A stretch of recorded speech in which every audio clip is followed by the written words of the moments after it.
specialize in each community because it isn't just Spanish. There are other languages that we have to make sure that we are giving supports to our students. We expand that every single year as we identify where those students are, what schools they're going to, and where they need those supports. Thank you.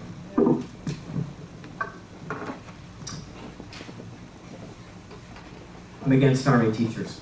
I have been from the beginning. If you want to blame somebody in this room for the requirement to have an SRO on every campus in the district, you can blame me, because I was up in Tallahassee fighting for Senate Bill 7026, which authorized or requires the district to have an armed security professional in every campus and every school. You want to know why we did that? Because Nick Cruz at MSD killed 17 people in 3 minutes. He was on the campus trying to shoot for 6 minutes, but he did everything he had to do, everything he was there to do that day, in 3 minutes.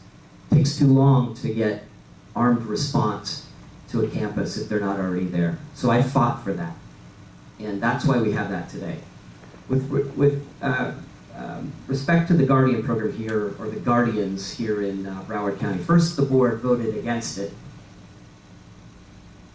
And then when they were faced with the reality of not being able to put an SRO in every school, they voted for it. They voted for it about 2 months before school started. They had to hire several hundred guardians, train them, and get them ready for school in a couple of weeks. And we're not going to have a guardian in every school. We're just not going to get there. We're not going to get them trained in time, and that's unfortunate. Let me contrast that with what happened in Miami-Dade School District, a larger and more complex and more diverse district than we have in Broward County. That superintendent pulled every community in Miami-Dade together into a room and said, we have a requirement to have an SRO in every school in our district. I can't fund that out of the school district funds. I need your support. It's our responsibility as a community to keep our schools safe. And guess what happened in Miami-Dade? The mayors and police chiefs of those communities stepped up, and there'll be an SRO in every school in Miami-Dade County. That's leadership. That's leadership. Contrast that with what happened here in Broward County. With regards to English as a second language, yeah, we have to do more. We need to start with understanding that our students are coming here speaking many different languages, and we need to accommodate that. Again, I'll point to a program that I learned about as I sat with the superintendent of Miami-Dade School District a couple weeks ago to learn about what they're doing to become an A district while we're languishing in Broward. And he's partnered with the private sector very successfully. Private sector companies are adopting schools and providing textbooks in other languages and mentors and resources. Doesn't come not a dime out of his school budget, not a dime out of his budget. It's all being funded by the private sector, and they'll come in and do that if they believe that the schools will be successful in teaching those kids. They'll come in and they'll provide funds for that. So that's one way we solve it. Thank you. Thank you. We are at 9:05, but we did start late, and I saw a few more hands up.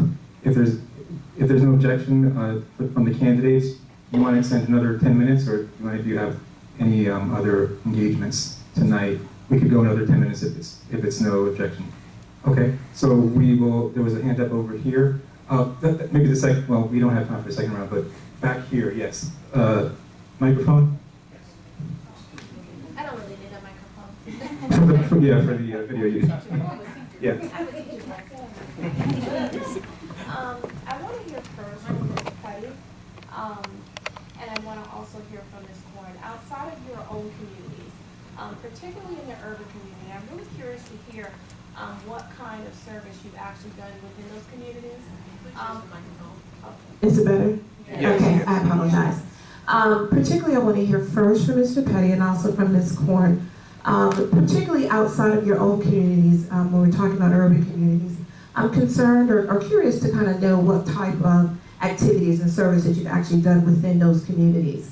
In addition to that, and that's prior to this particular election, I also want to know how you're going to change the equity versus equality. You know, SEL which is social emotional learning, is a big thing in our district right now, and it's truly needed, especially hearing your story and some of the things that you pointed out. So obviously, you know that there is some inequalities in our eastern and our western schools in terms of resources, in terms of just things that our students need to be successful and to get them ready to be college and career ready. So I want to know where you stand on that, because it's an important issue for me. So great question, thank you. So first of all, outside of being a parent trying to raise good kids that will be good citizens and serve the community, I've spent a lot of my time working with Boy Scouts of America. I've been a scout leader for many years, and we've worked in taking young men, getting them outside of their comfort zone, outside away from their iPhones and other gadgets, and getting them out, getting them camping, taking them into activities where they're challenged, where they learn about themselves and grow. And that's where I've spent the majority of my time trying to serve outside of my church community and outside of trying to be a good father and raising good kids. That's where I've spent most of my time. And I've seen some wonderful young men learn a lot about themselves, who they are, and what they can become through those activities. And it's one of the most rewarding parts of what I do, of my life. I would say it's more rewarding than going to work every day, having a good meeting, or having a good discussion at work, or being successful at work and getting promoted or whatever. I've had more life fulfilling experiences doing that with young men, disadvantaged and otherwise in that program. So that's been an important part of who I am. And I continue to serve actively in a troop in Coral Springs. The second part of your question, I started thinking back at some of the young men, some of the activities we did. So the second part of your question was? Equity versus equality. What are some things that you're going to do in order to change some of the things that are happening differently in our eastern versus our western schools in terms of resources? Obviously, there's a difference in, I'm going to just use a Stoneman Douglas versus a Title I school or a school that's, fully east. Yeah.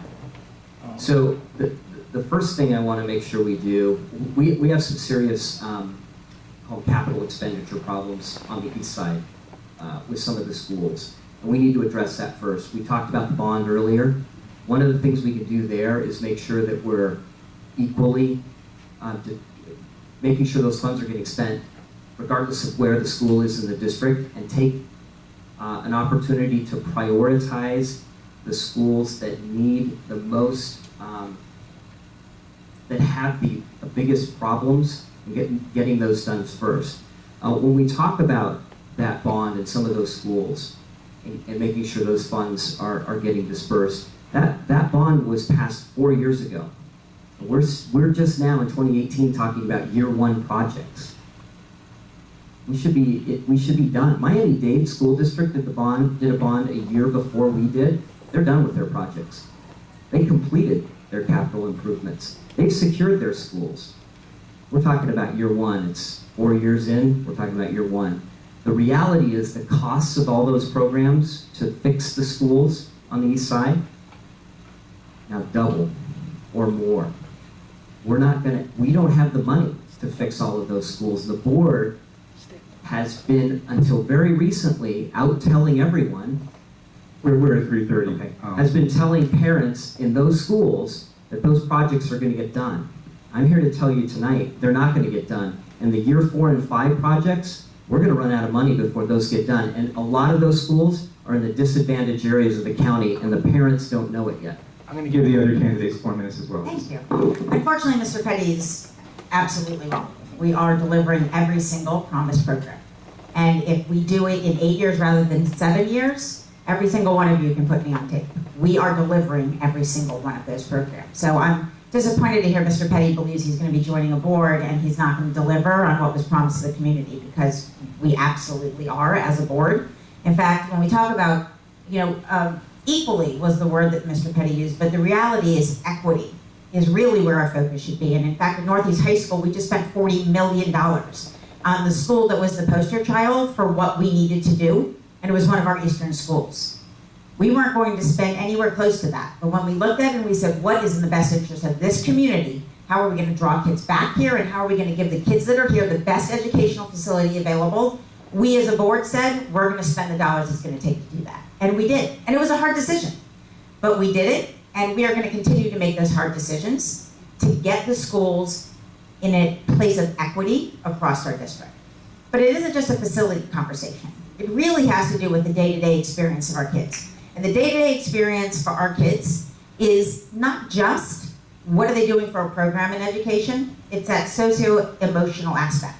And so one of the things that has been really a passion for me is reimagining our middle schools. Reimagining our middle schools is not just, let's put a new program in. By the way, I'm very excited about the new program that we're putting in, because it's the way I actually taught schools, which was we're going in there and doing project-based learning. But outside of project-based learning, we are focusing on the child, socio-emotional support, and the entire middle schools across Broward County is being restructured to do project-based learning and a focus on socio and emotional. We've never done that. In fact, we have people all over the country looking at what this program looks like and how we're going to deliver it so that we're going to be able to focus on that. We have to do it at every level, but we're doing it. I have been begging for 4 years. It's taken a long time for us to get everything in place, but we're finally doing it. We're unrolling it this year. One of the other things that we're doing in our schools is beyond just our students, it's the whole family setting that you're coming from, right? So we've gone, for instance, to Walker Elementary, and at Walker Elementary, it isn't just about, are the kids gonna go home with food? Yes, we're gonna make sure that the kids eat breakfast, they're gonna eat lunch, we're gonna make sure they have a dinner program, and we even have opportunities for them to take food home over the weekend, right? We don't want them to go hungry, because if they come back hungry, they're still not learning that day till they come back, because they're just figuring out how to fill their bellies. Beyond that, we want to make sure that the families can be able to self-support themselves. So what are we doing? We're bringing job placement. We're working with Workforce One, and we're making sure we bring job placement into those areas right at the school. You drop your kid off, great, stay for job placement. Great, stay for educational training. We're doing that and integrating it so that the parents are getting that.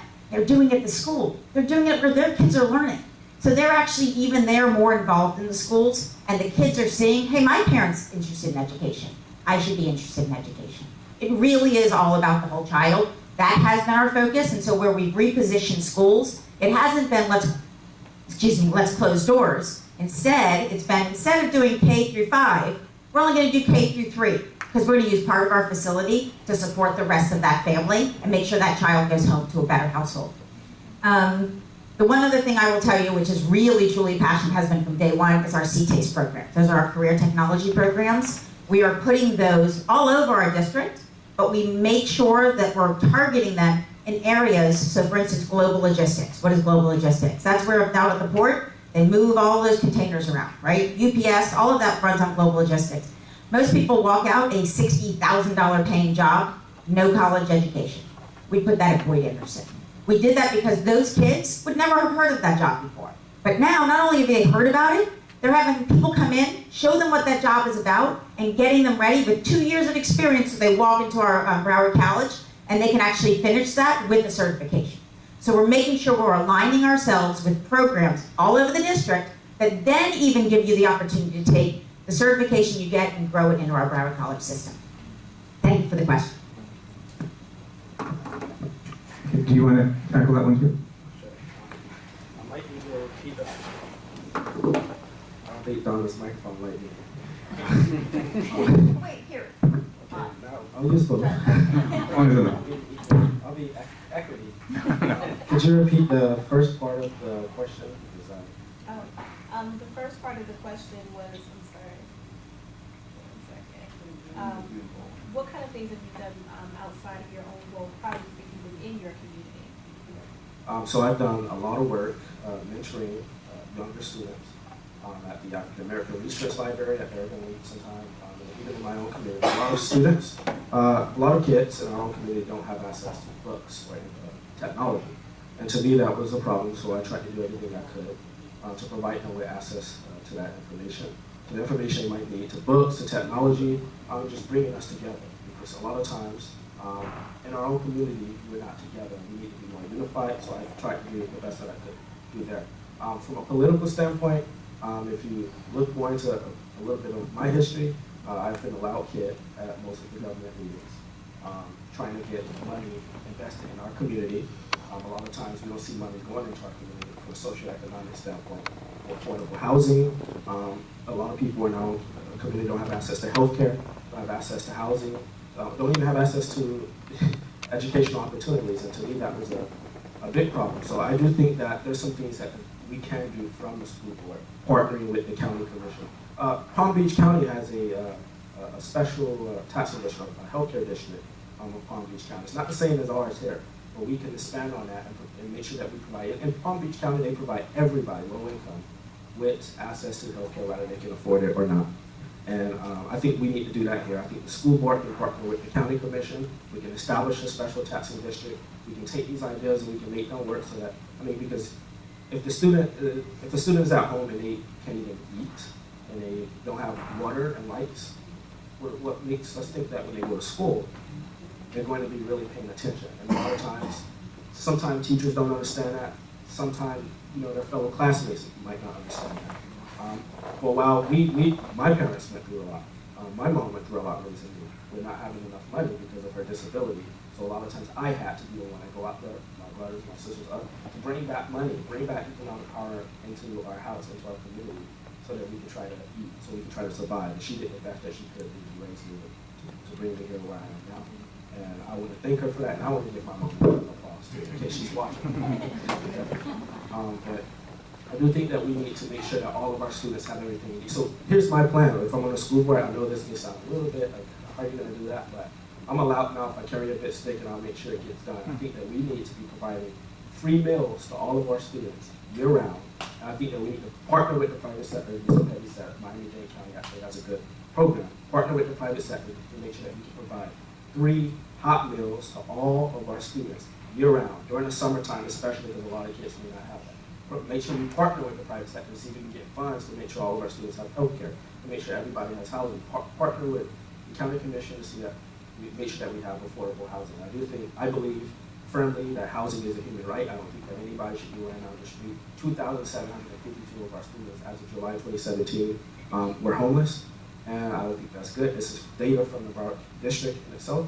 So we really just have to bring people together. As an at-large member, you're representing the entire county. So you're representing more people than most elected officials, which means you have to be the person that sits down with other commissioners, mayors from the different cities, and say, hey, look, the kids, all of us have kids that are going to the schools. I represent everybody. You may represent a local district, but I represent everybody. Here's what we need to do to make sure all of our students, as a coordinated government effort, because we're not united. The problem with government is about we're not working together. Everyone sees it as, this is my money, this is what the school district does. That's a county commission issue. We all need to be working together on all of these different issues. And whoever wins, all of us must be willing to get to work on all of these issues and partner with different people at these different times. Thank you. I believe that's all the hands I saw up, so that would be a second round question. I believe you asked a question earlier, is that correct? Yeah, I was going to have a follow-up on the 170. The one question I think someone brought up would be interesting would be what the people would have on the 170K. Well, actually, I don't. Oh, okay. Okay. Go ahead. Was it? I can't remember if you had a question before. Oh, this is your first one. Okay. No, I'll give you. Yeah. Mike Risley. Yes.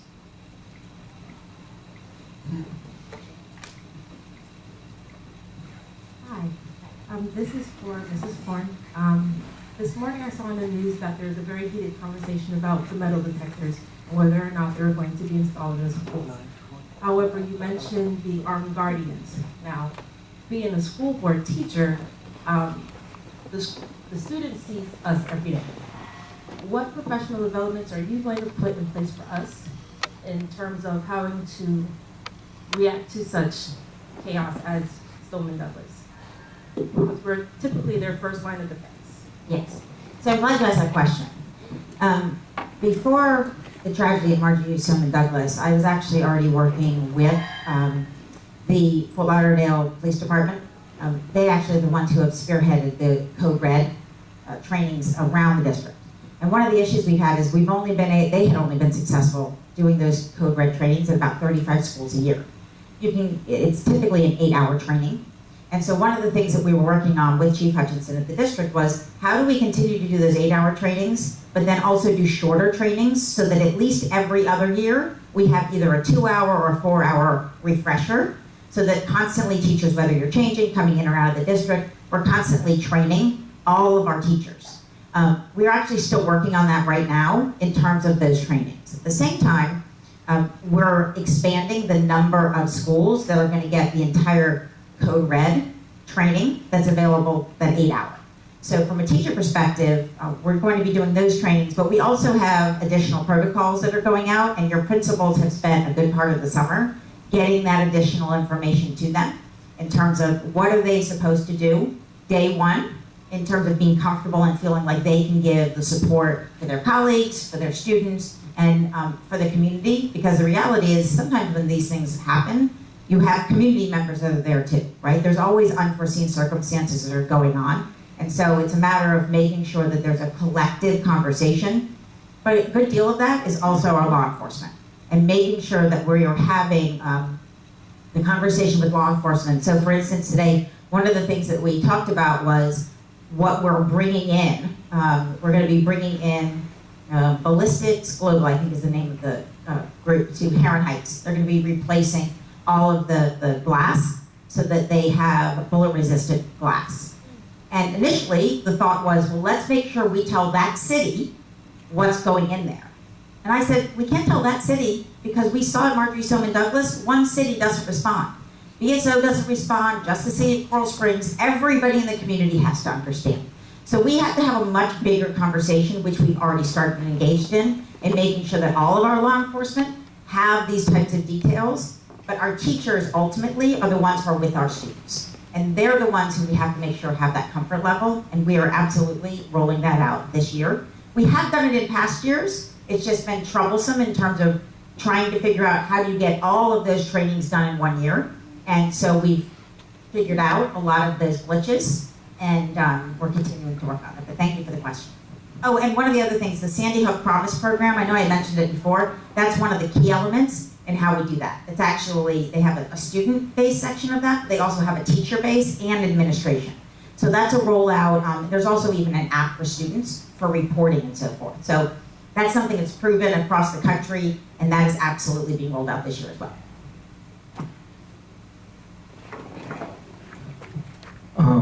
Okay, so thank you for taking that. It looks like none of the other candidates want to take that question. I'm going to have to cut off the audience questions at this time, but I'm going to invoke my moderator prerogative here, and I just have to ask you a question that hasn't been asked, and I know it's a source of conversation for a lot of families around the kitchen table. A lot of families are pulling their kids out of school. I have friends who pulled all their kids out of school, gone to homeschooling, because they're concerned about what the students are getting taught, what the kids are getting taught, specifically in terms of some of the radical ideologies as they see it, like allowing kids as early as young as 5 years old to choose their gender, for example, being taught all these ideas, but there's 13, 14 genders, and you can pick whatever bathroom you want to go into. It's a difficult topic to, I believe, for a lot of people to address because of the stigmas that are associated with violating political correctness in some cases. But I wanted each of you to address that from the standpoint of what families feel that it's not appropriate at 5 years old to tell a child you can pick from 13 genders and pick whatever bathroom you want to go to. So if each of you could briefly address that, and then we'll go to closing statements. Sure, I'd be happy to. So I think there's a false concept that you are allowing your child to pick their gender. I think if that's the premise of the question, I don't think we ever get to the same page. My brother is gay, and my parents never went to him and said, okay, you're 5, are you straight or you gay? That wasn't a question.